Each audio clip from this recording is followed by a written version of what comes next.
Like, for me personally, I love harlots. I love promiscuous women or freaks. And so it's controversial for some reason for men to just be open about what they like. And men love the hoes and love a freak. And is beyond me that you have men out here who they want to be with her in the midnight hour. They want to have fun with her. But then society tells them to be with the righteous woman. The woman that, good for the household, stereotypically. But they be having so many issues with that woman because that woman doesn't spark anything in him. But we're going to deal with that in a second because we got a good amount of questions that done came in about those as well. They are underrated when you mess with the right one. And that's the issue because, like, I got a question that came in about why would I... One of the questions that came in was, so tell me, why would I... He got some incorrect grammar on this, so bear with me, all right? So a man came in, he gave me a question. He said, so tell me, why would I wife a dirty slut? First off, why would you even want to marry or wife up a dirty slut? Why can't you just wife up a clean one? You ever thought of that?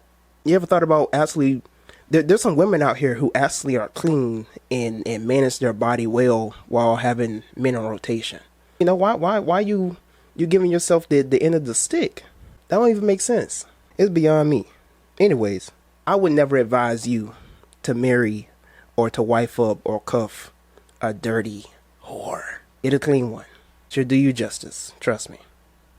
Anyways, somebody asked me, would I date or marry a single mother?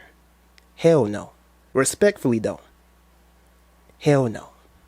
Reason being is because of daddy drama, baby daddy drama, and I ain't trying to raise any kids going head into a relationship. Respectfully. I mean, I can mess around with some. I can have some on rotation. We can go out and eat. We can chill. That's as far as it goes. And no disrespect, it's just not gonna work. All right, it just ain't gonna work. So there's that. Somebody asked me, why do you tell people, or excuse me, he said, why do you tell our people to partake in pagan traditions? Have I ever told people to partake in pagan traditions? If I have, send me the video. But I've always advocated for people to create their own culture, and that if you're going to partake in pagan traditions, you can literally participate in holidays and make it your own specialty. When you participate in holidays like Christmas and Thanksgiving and even Cinco de Mayo, the Day of the Dead, and Halloween, like, you can utilize these special holy days and utilize the power and the energy around these particular days. So, and people also get spooked out on the word pagan. If you study the etymology of pagan is nothing spookish. It's not, symbolizing something perverted. It's just giving homage or emphasizing the specialty or the, how do I word this? Pagan basically is emphasizing that a certain tradition is pre-religious or pre-Christian or something outside of the main three religions. Okay, so people that were called pagan were people who lived outside of the realms of Christianity, Islam, and Judaism.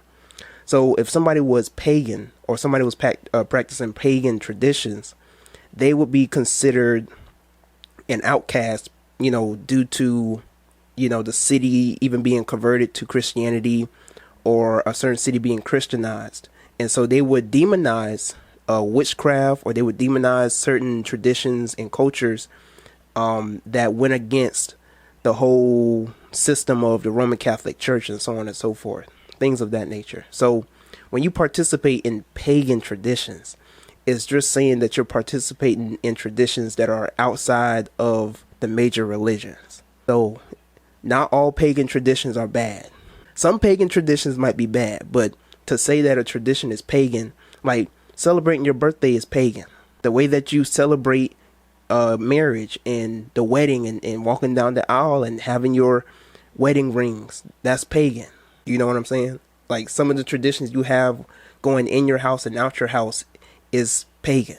You know, it is what it is. Moving on to the next question.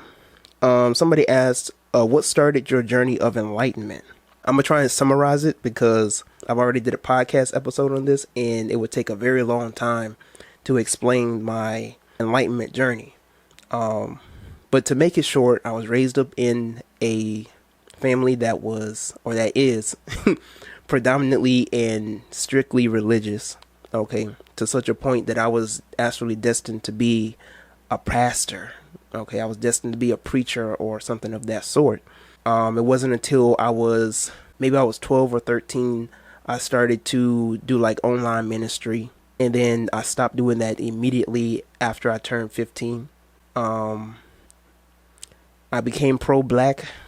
I was in my pro-black phase, like junior year to senior year in high school. Got into community college. I fell out with the pro-black community. They couldn't handle me. And then I became an Israelite. I became Hebrew for a short amount of time because I was studying into the metaphysical stuff in the Bible. And then I got into the occult, and then that's how I became the Omnius Rome. So in that order, that was my journey. And that happened because, for those who have heard me tell the story before, there was a Hindu woman. I was taking a critical thinking class, and this Hindu woman basically was talking about like Eastern philosophy, Hinduism, Buddhism, Gandhi, so on and so forth. But she quoted something from the Vedas saying that the truth is one, but the wise men call it by many different names. And that sparked something in me. And so when I was looking up like this quote, I found omnism. And lo and behold, that is how I became who I am today. So, is what it is. Somebody asked me, did you know that big girls have the best kitty and a higher sex drive than other women?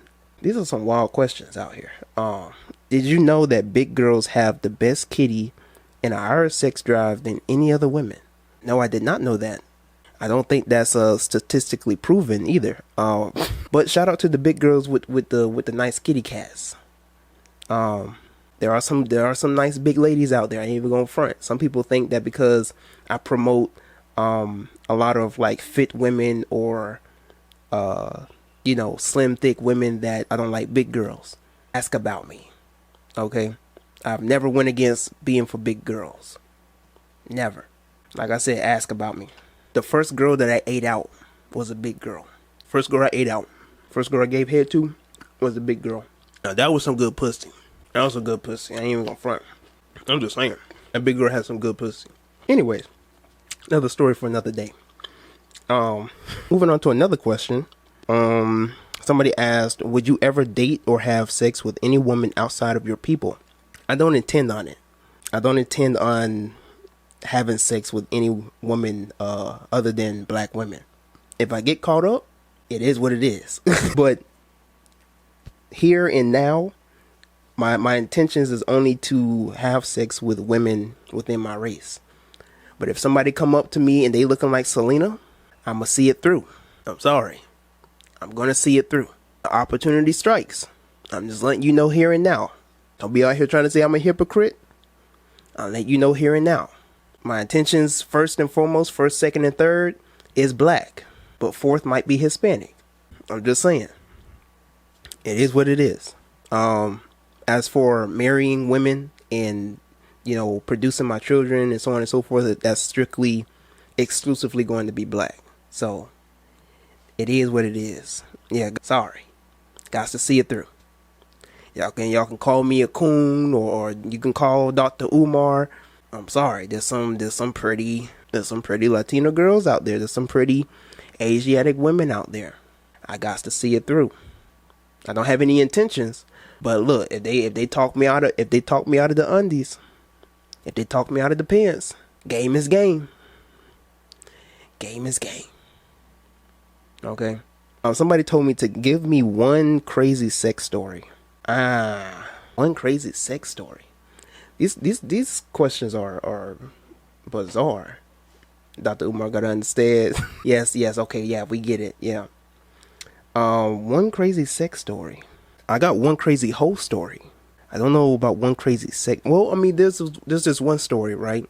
This was back in 2020 when I started. For those who've been here for the long run, I had a sex cult, and I'm gonna put quotations around that because it wasn't really a sex cult, but somebody made a joke on my page talking about he's creating a sex cult. I was like, who want to join the sex cult? Basically, there was a lot of women who wanted to be in my rotation at that time.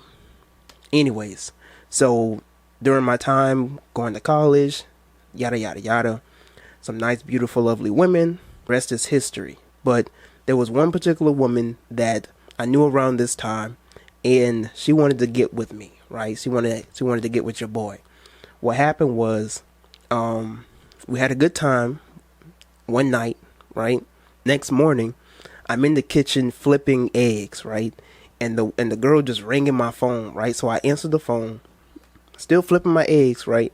This girl crying on my phone, talking about, so my boyfriend, he saw our text messages and he pulled up to my workplace and I had to confess that we did it and I don't know what to do. I'm just flipping my patties or I'm flipping my eggs.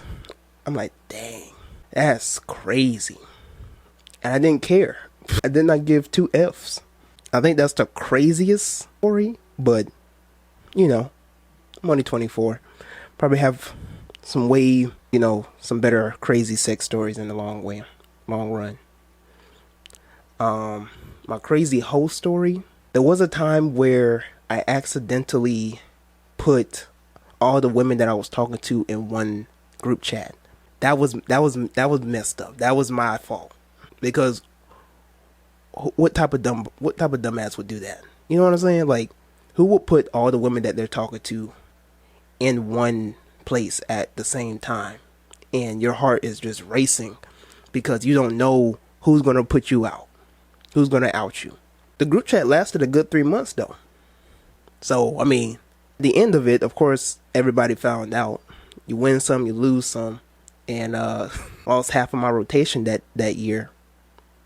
Or the beginning of the year. So, there's that. But that's pretty much that. So, anywho, moving on to the next question. Somebody asked, what are some books that you would recommend for beginners? Well, in terms of consciousness, I would say that the first 5 books that you need to get, if you're starting out in consciousness, is get Christianity Before Christ. Well, first get Message to the Black Man by, First book you want to get is Message to the Black Man by Elijah Muhammad. Then you want to get Christianity Before Christ by Dr. John G. Jackson. Then you might want to get Falsifications of African Consciousness by Dr. Amos Wilson. Then you want to get ISIS Papers from Dr. Francis Kurtz Wilson. You should also get Post-Traumatic Slave Syndrome by Dr. Joy DeGruy. And you should also get The Destruction of Black Civilization by Dr. Chancellor Williams. Great books for you to start out in your conscious journey as a black person. Okay. Now, beginning into the occult, you want to get The Power of Myth and also A Hero with 1,000 Faces by Joseph Campbell. You want to get Holy Harlots. That's a beautiful book. I forgot who's the particular author for that. You want to get Beginning Luciferian Magic or The Bible of the Adversary by Michael W. Ford. Those are some great books that can start you out in learning about Luciferian magic or just learning about magic in general. Don't get so caught up in the term Luciferian or satanic. That's just umbrella terms, okay? When you're dealing with magic, you can literally put your name in front of it and it's your own magic, okay? So don't get spooked out by that. That's pretty good for beginning stages with the occult. I don't want to recommend anything out there. But yeah, that's a good start up. Let's see what else type of questions we got up here. Wave at some of the people up in here. What is good? Somebody asked, do you know a lot of these black women? What the hell? Did you know that a lot of these black women want white men? What type of women are you talking about? These are some crazy questions up in here. And then he asked another question saying, You're pushing black women to be sluts. So are you happy when they're single baby mothers? Where's the correlation that women who are promiscuous end up being baby mamas? I don't think that's a direct correlation. There are some women out here who just did it one time and then ended up being a baby mama. Some women have had long-term relationships with men all throughout middle school, high school, and it ends up being very toxic, and they end up having 2 to 3 kids from this man, but no real commitment. There's a woman that I knew back in community college, and she ended up being a baby mama, but she never had many rotations, but the man wasn't shit. So, and to go back to your point about pushing women to be sluts, I'm pushing what I advertise on my page is to encourage women to be their authentic self and to be feminine. And I tell women that you shouldn't care about what society or what men or people outside care. You shouldn't care about what they have to say about you wanting to express your authentic sexuality, your authentic sensuality, your divine feminine energy. So, it is what it is. I don't know why so many men be having an issue with women being promiscuous, and a lot of these men are the same ones that get off to these women. It's beyond me. Anywho, what are the other questions? Oh, another question. Go a little more in depth with sex. I'm assuming they're asking go more in depth on how I perceive sex. Okay. Well, anyways, I was having this conversation with my friend last night or the other night, and we was discussing about sex, and I was talking about one of the reels that I made, right? And we came to a disagreement concerning sex, and the reason is because in religion, in the church, they teach you that sex is strictly a sacred act, and you're going to hear a lot of spiritual people tell you that sex is strictly a sacred act with somebody that you truly build a bond with. But if that was the case, people wouldn't use sex to take advantage of people. They wouldn't use sex to manipulate. Wouldn't use sex as a form of escapism. They wouldn't use sex to just strictly gain pleasure. There's many different ways to use sex. There's levels to it, right? So I told her that sex is a form of communication. It's a form of interaction that you have with somebody. It's not just strictly to sexual sacred bonds or sacred union and reproduction. That's what the Christian church has programmed us to believe. That's what religion teaches you to believe. Sex is more than that. It can be used in many different ways and in many different things.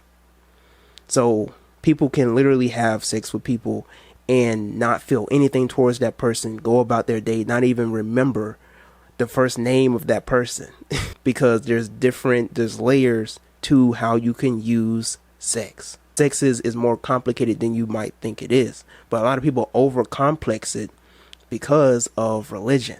I'm not telling you to just sleep with anybody. That's not what I'm telling you. So for people who might listen to this and run off with it, you're a dumbass.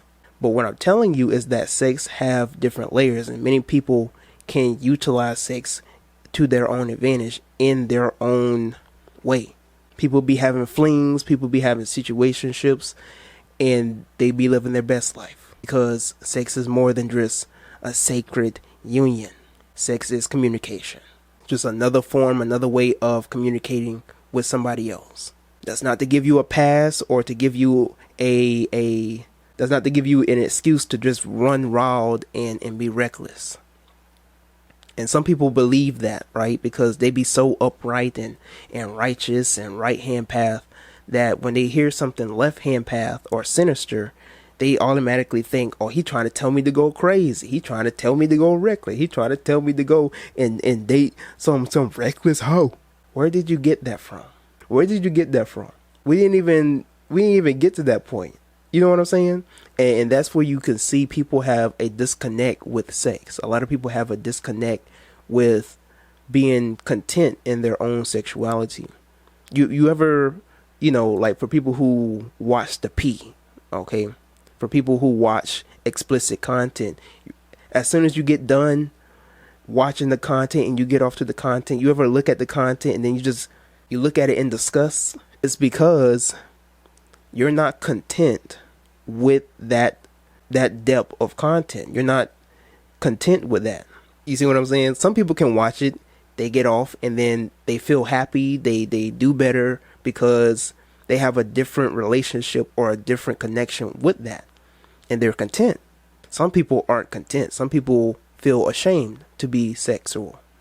That's why we have these terms like kinks and a freak and nasty. Even though we use these terms and we might get off to these terms, whatever the case is, but these terms are created as a way of like flipping the coin on people, because in this world, to be sexual, to be promiscuous, to be outgoing is seen as bad. It's seen as something that is unnatural when it's literally one of the primary factors of nature. It's literally one of the primary factors of how your black ass got here, you know? So people put so many emphasis on sex, and sex is literally your very being. It's your very nature. You know, you can heal yourself through sex, literally. You can heal yourself through sex. You can elevate yourself through sex. You can transform through sex. So, you know, there's many different layers to sex. And if you just limit it to who you can bond with and who you can, and that's fine, you know, be selective. You know what I'm saying? Don't just be doing it with anybody. If you really want to, you know, elevate, or you just feel comfortable with somebody, things of that nature. But there's different layers to intercourse. Somebody asked, you do know once a woman is married to a man, she's his property. What? A woman isn't the property of a man when they get married. I swear, some of y'all be coming from one of them slow classes back in elementary school. Like, I swear, some of y'all didn't finish school. Because how is a woman being married to a man essentially makes her his property? Y'all manosphere red pill niggas, y'all weird. Y'all weird. Matter of fact, there was a comment that I had last night, and I want to show y'all. So this is a comment that I got on one of my videos that I made a couple of days ago. And, you know, of course, I blocked out his name because of course, you know, don't want to put his stuff out there. Y'all can just go to the video, whatever the case is, and find it if you want to.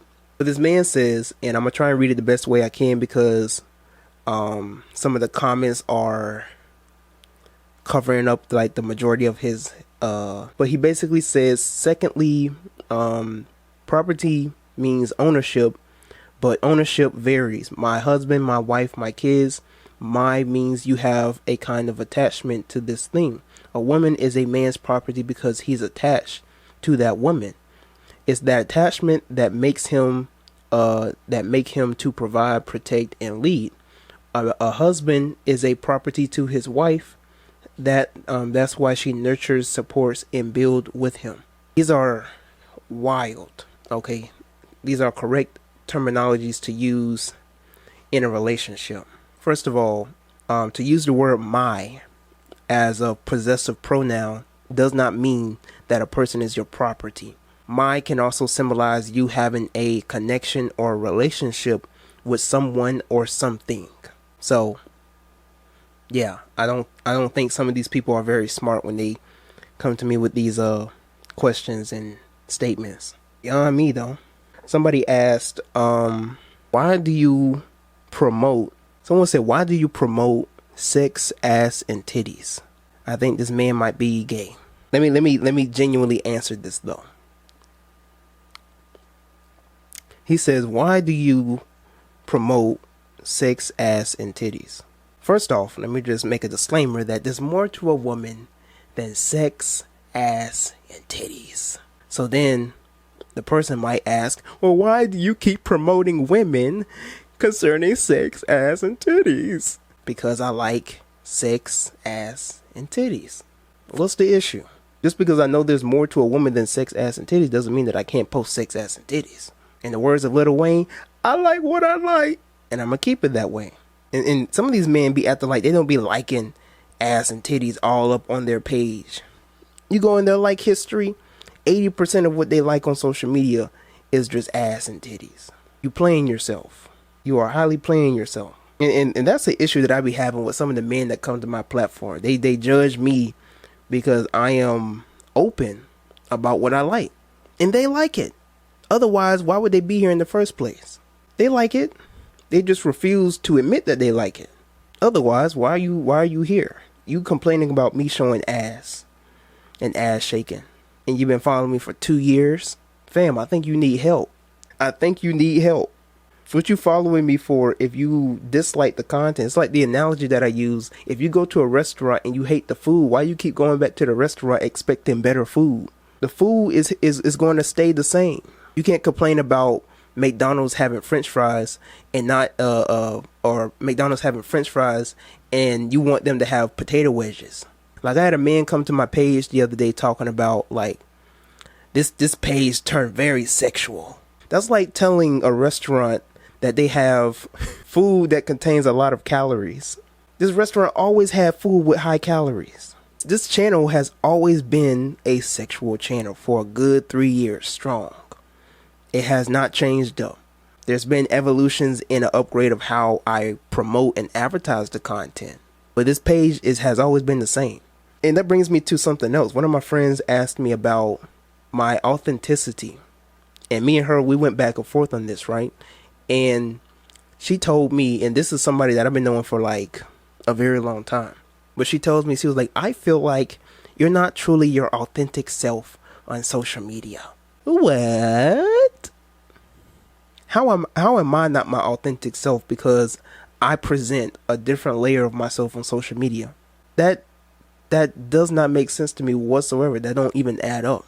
And so she feels like because I might be a troll here and there, or I spark up controversy, that I'm over here playing with people, or that I'm over here being fake. I said, ma'am, despite any phase, and for people who've been knowing me for the long run, despite any phase, whether I was pro-black, whether I was Hebrew, whether I'm in the now as being omniist, I've always been controversial. Even when I was a kid, I've always been controversial. I've always been outspoken. I've always been direct. Not all the time, but I've always had a big mouth. No pun intended. It just is what it is. And so I can't help that because of my delivery and how I come off, that it sparks controversy. It just is. I just have the gift to engage an audience. That's my gift. My gift is to speak. My gift is to teach. I knew this from when I was little. Now, even though I love filmmaking, I love being a filmmaker and editing and stuff like that, but I know my purpose. My essential purpose is to pass the torch, is to give the message. It just is what it is. But she had a lot of nerve trying to talk about I'm not being authentic. I have so many different personas. I'm like Ben 10. But all the personas that I have represent me. How people know me on social media might be different from how my friends know me, how my family knows me, how my brother knows me, how the women that I talk to knows me. But I'm every person. I'm every archetype that I choose to embody. So, what are your thoughts on eating what is that? The butt? I don't know what that word is. You might have to break that down for me. Like women who hate on OnlyFans models because they secretly want to be them.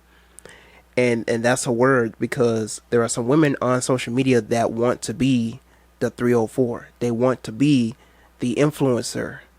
They want all eyes on them. And that's not necessarily a bad thing. You know what I'm saying?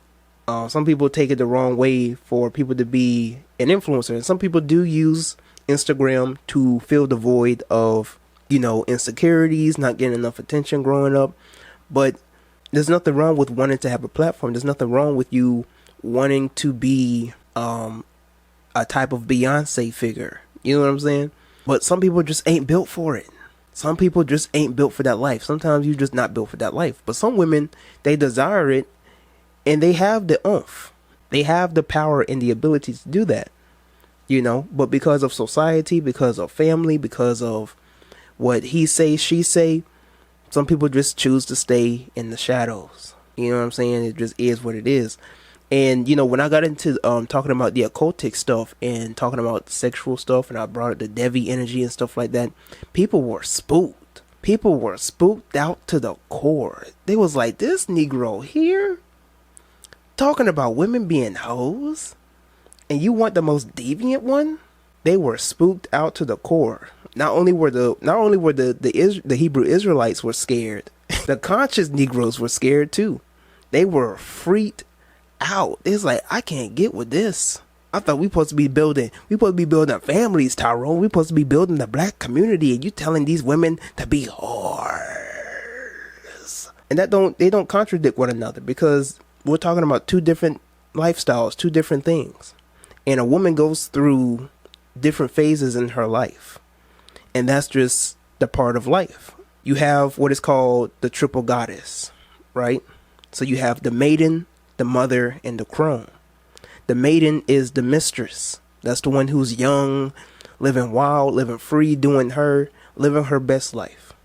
When she gets to a certain age of maturity, she becomes the mother, the companion, the nurturer. That's when she settles down, as we call it. Becomes a wife, becomes a companion and a mate. Crone is when she gets into her elderly years. She becomes the fairy godmother, the oracle, the cornerstone of the family, and things of that nature. So these are different phases in a woman's life that women should truly embody. Now, I'm not telling women to just go out and be reckless. I'm gonna just emphasize that a couple of times, because I know some people who might be watching are a little slow. But that is not the basis of you becoming the mistress and the maiden. To become the wild woman, or to become the mistress or the Mary Magdalene, is for you to literally be your authentic self in your feminine nature. And that's what men love. That men love that excitement. Men love that spark, that inspiration to go out and do stuff and be adventurous, That's why, in some of these mythologies, they fall in love with the whore. They fall in love with the prostitute. I had to watch, somebody recommended me a movie called The Lovely Woman. Is that what it's called? Lovely Woman. Great movie, by the way. I think it's a movie called Lovely Woman. I want to get this right first. I mentioned it. Pretty Woman. Excuse me, not Lovely Woman. Pretty Woman. It's about this man. He falls in love with a prostitute, and her name is Vivian. And Vivian is smart. She's quick on her feet. She's intelligent. She's helping him with business and all this type of stuff. He falls in love with Vivian, even though Vivian came from the streets. But the mythology here is the essential energy from the holy harlot, the sacred whore. And the man had to put his ego aside, and that's something that a lot of men just refuse to do. Even you might see people in the comments, I just can't do that, Tyrone. I can't be with a woman that's been with more men than been with somebody else other than me.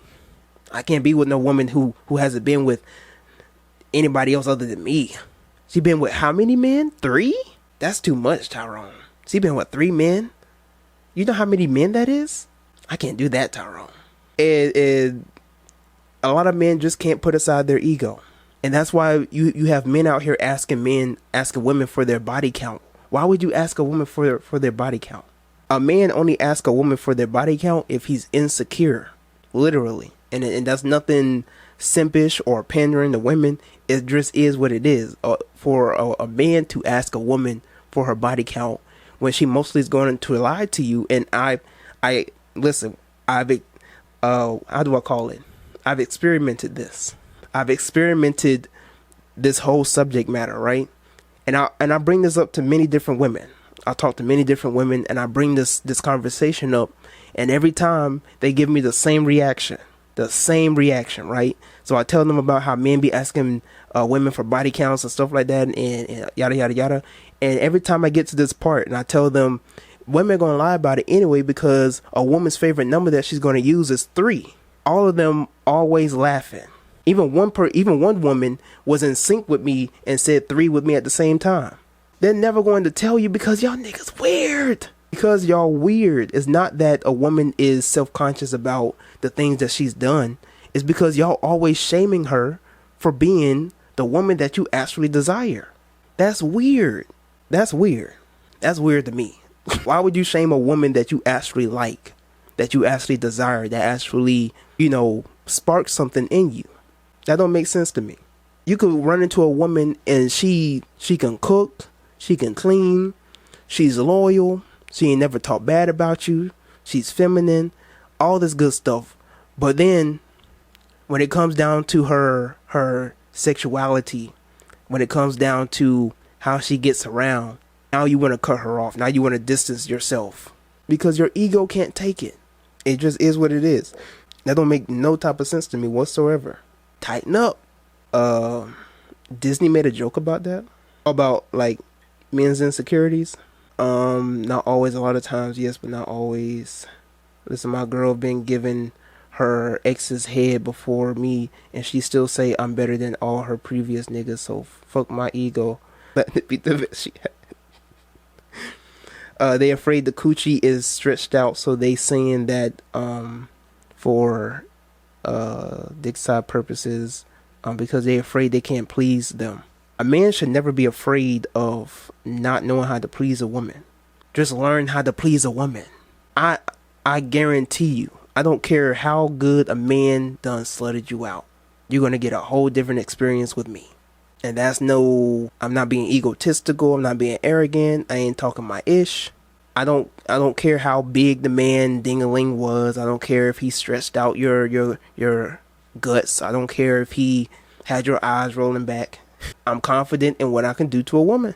He may have done all these things to you, but he ain't gonna give you the orgasm 3 times over. It just is what it is. And if he has, that's great. Now you got 2 good men on your roster. That's great. If he's doing his thing and I'm doing my thing, you are blessed and highly favored. Now you got 2 men in your life that are treating you right. But when it comes to like women that you generally want to build a relationship with, that should be the last thing on your mind. Just learn how to please women. And it's not hard, fellas. It is not hard to learn the woman's body. My voice broke. To learn the woman's body, to really genuinely get to know her, to really turn this off, to genuinely get to know her, to know what turns her on, what turns her off, the right words to say to her in the moment. Some toys. Some of y'all, I don't need no toys. I do everything in the bed, but I don't need no goddamn toys. Okay. And when she keep running back to the old boy who keep, getting rounds on her, and also using toys on top of that, and handcuffs and the whips, and okay, you don't want to up your game. Okay. I'm just telling you, learn how to make a woman orgasm. You get the toys, get the vibrators, get to know her kinks. Okay. I guarantee you she ain't gonna go nowhere. How many men do you know that have a collection of gadgets to use on a woman? How many men do you know that knows how to literally make a woman orgasm? There ain't many of us out here.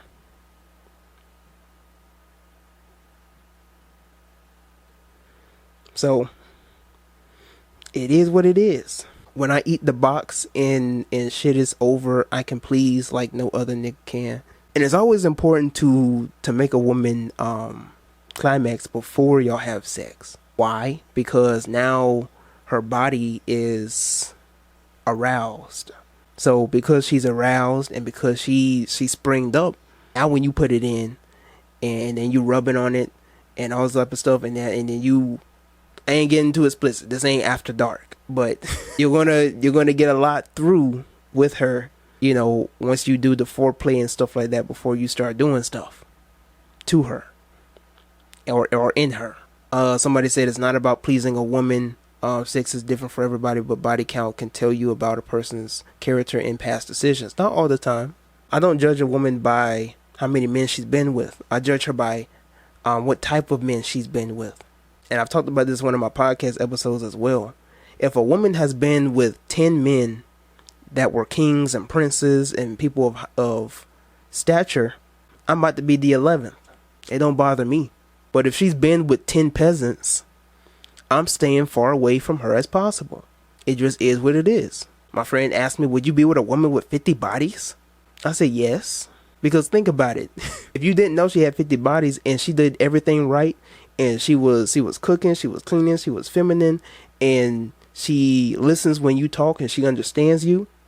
If you didn't know she had 50 bodies and she on her stuff and she's spiritual, you would be having a hope. But then you find out she had 50 bodies, and now it's getting to you. Now your ego playing with you. How many men she done been with, and am I doing enough? And maybe my stuff, and now you in competition with men you don't even know. And most of these women, they're not looking for that. They don't want you to be like the men that they've been with. They want you to be you. But your ego, and I'm gonna keep saying that because a lot of men don't understand that. Your ego playing with you. Most of these women, and as soon as they've had their past life and they've done things that they used to do in the past, and they're not on that no more, and they genuinely trying to find connections, they don't care about whether or not you can do them like old boy did to them back in college. If you literally have confidence in what you can do to a woman and what you can do for a woman, you're good. You are good. I promise you. If you find the right woman, and I got to emphasize that as well, because some men think that because a woman out here doing her thing, they should run with a woman that isn't level-headed. Anywho, somebody had a question on here. This is a great, I skipped by this question. Shout out to Miss Demorna.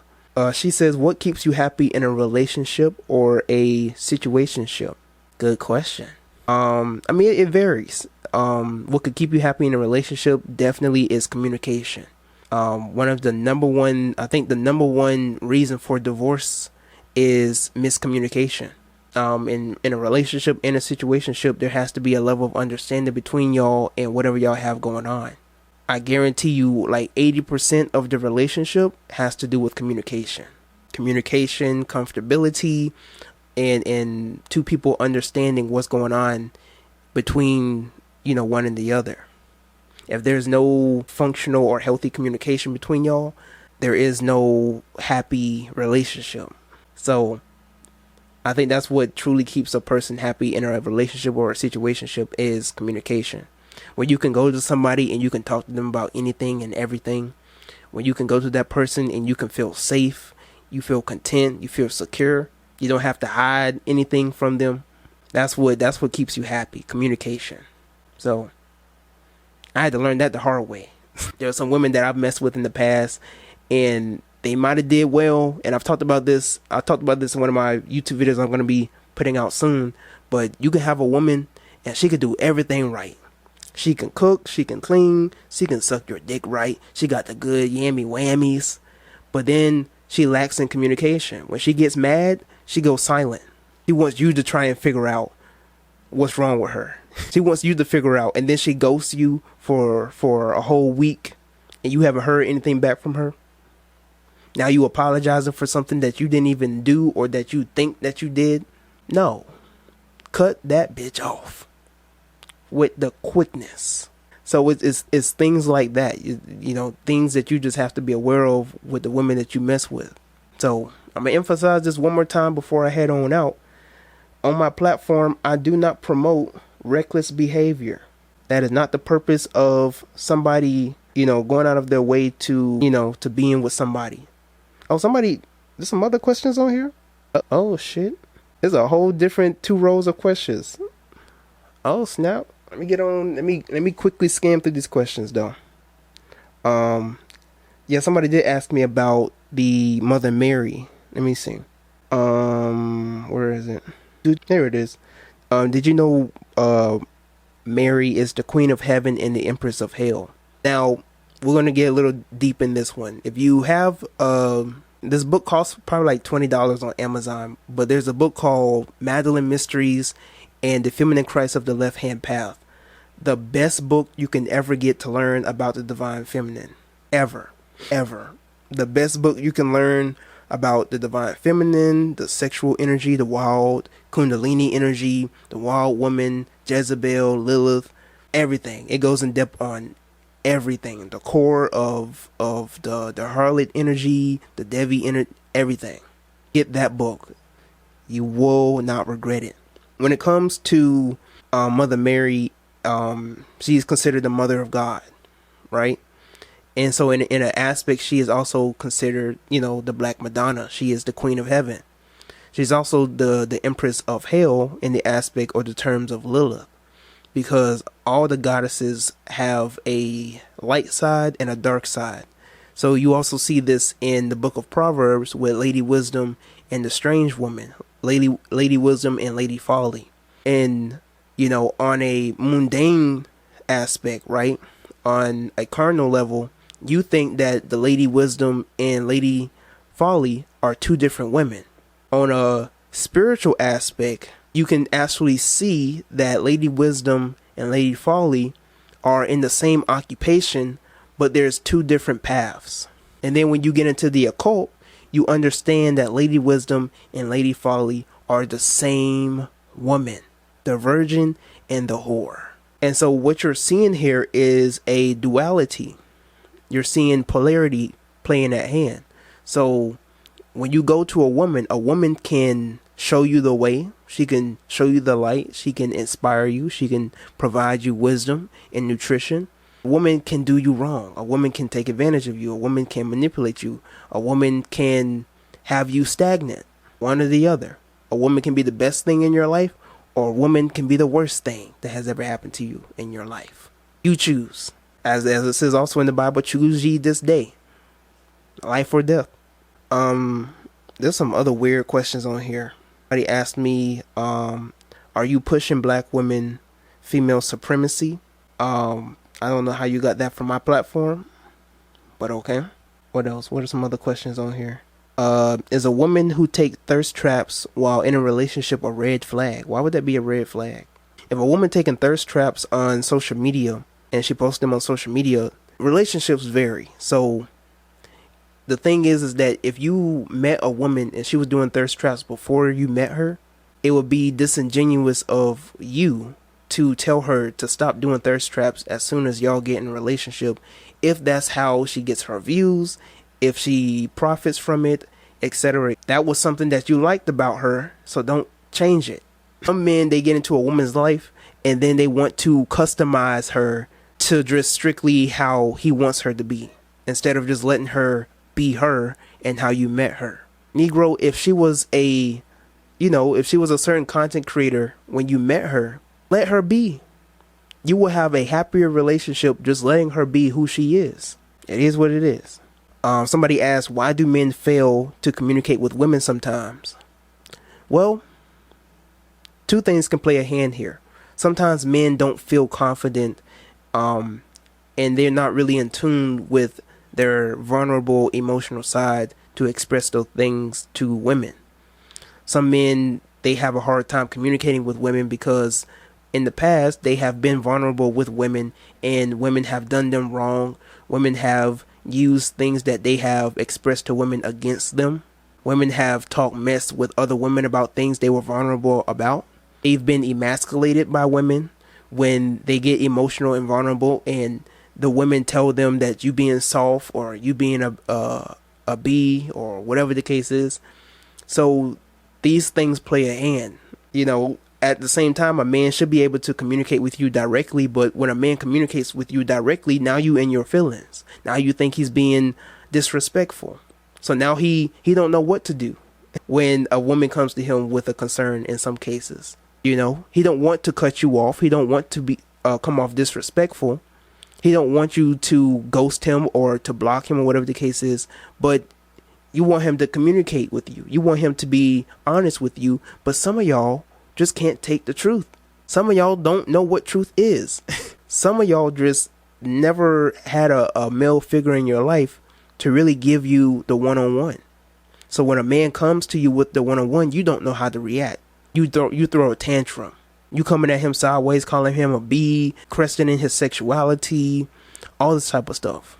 I remember there was this one girl that I knew, and thank God she made a 180 in her life. But whenever I would come to her directly about issues that concerned her and her personality, why does all the men, or why all men be talking about this, or why all men be telling this about me? I'm just doing me. I'm just doing.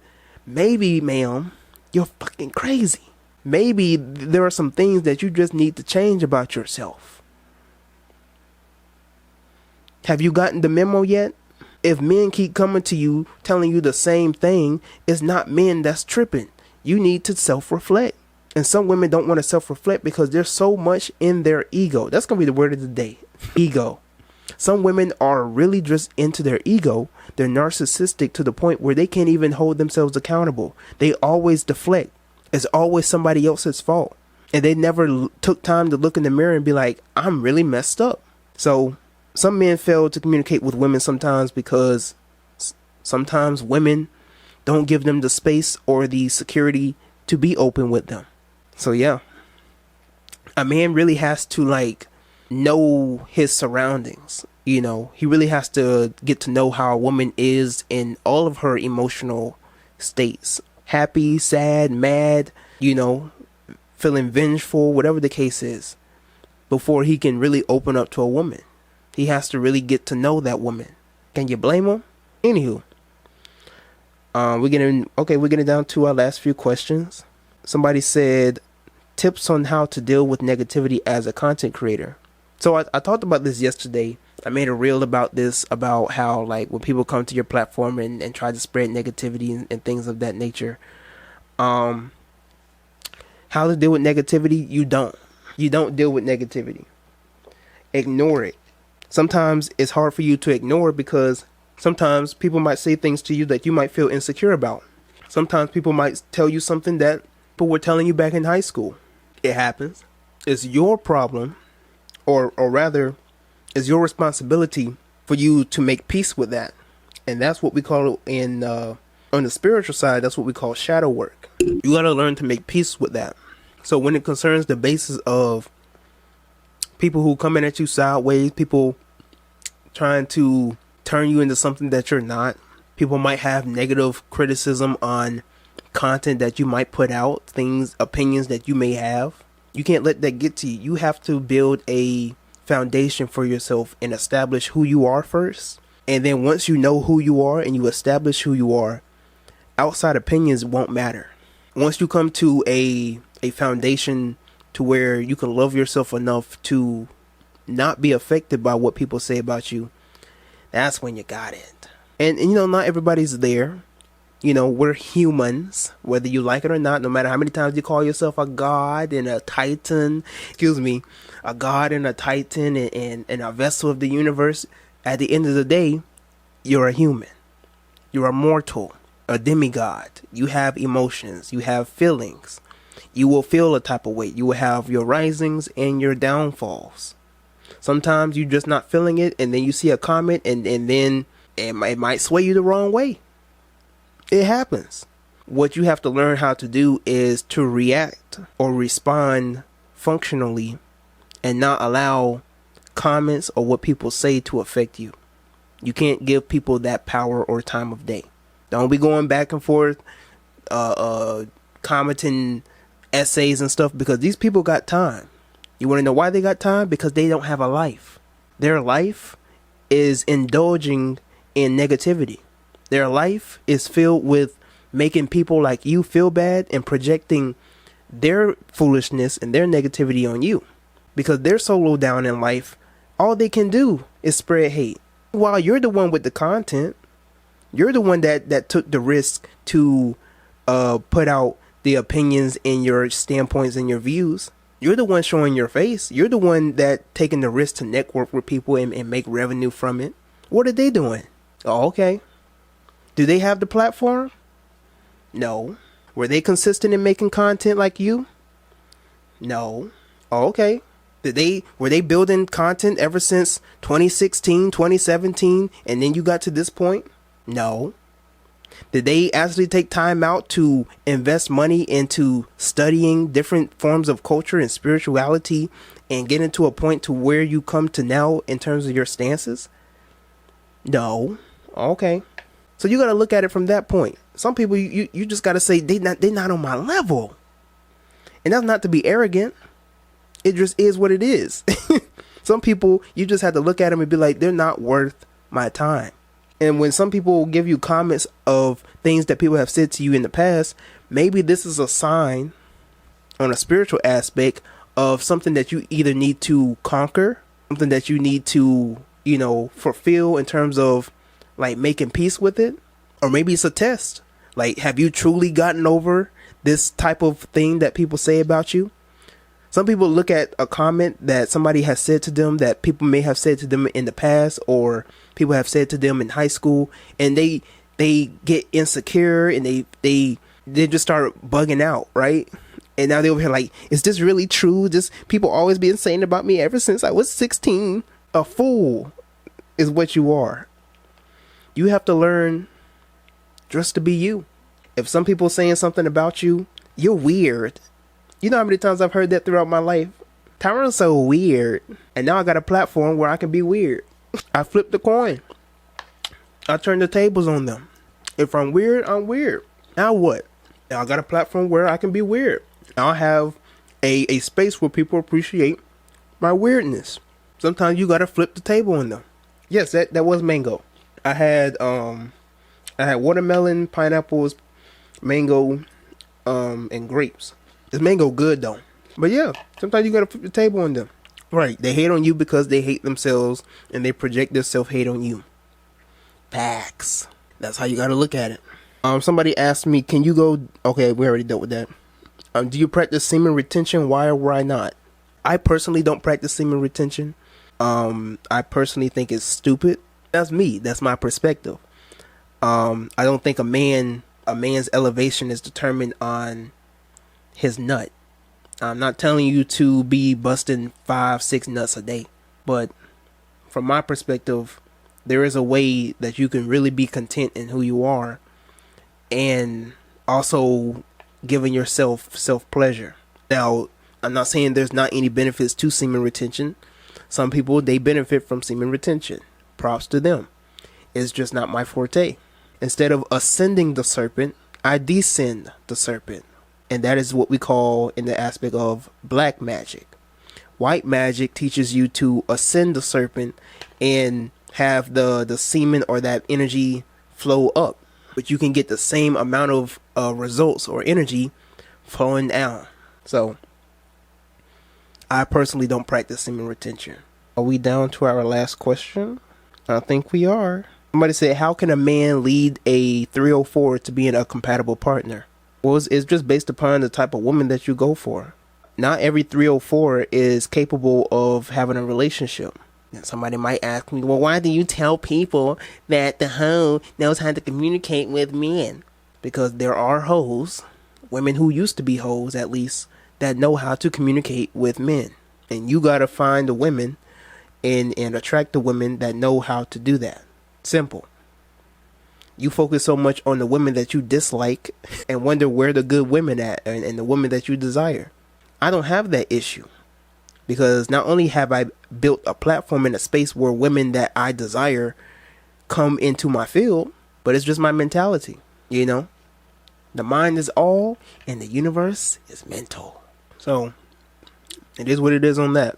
You can have a compatible relationship with 304 simply by, knowing a woman. Getting to know a woman on an intimate basis, on a platonic basis, or whatever the case is. So it varies. I want people to also understand that when I tell men that they can build a relationship with the 304, I'm not telling them that that's how they should just exclusively be. I like the modest women too. The modest woman can be slutted out too. But what I'm telling you is that you shouldn't exclude yourself from other sets of women just because of their past history. That's why Jesus married Mary Magdalene, because she had something. That woman had the spark. She had the goods. And we're not even talking about what's in between her legs. She had something. She had something very special in terms of initiating him to becoming the Christ. People don't understand that type of level, and I'm not gonna waste time on trying to break that down. But if you want to know more about that, get my Patreon. We definitely be breaking that down on Patreon. But that's some good stuff though. Remember that Jesus ain't real. It's not about Jesus being real. It's about what you can learn from Jesus. Jesus, Thor, none of the gods are real. It's just about what you can learn and develop from these gods and goddesses. It doesn't matter if he was real or fake. Jesus was that nigga. Right. It's about what he represents.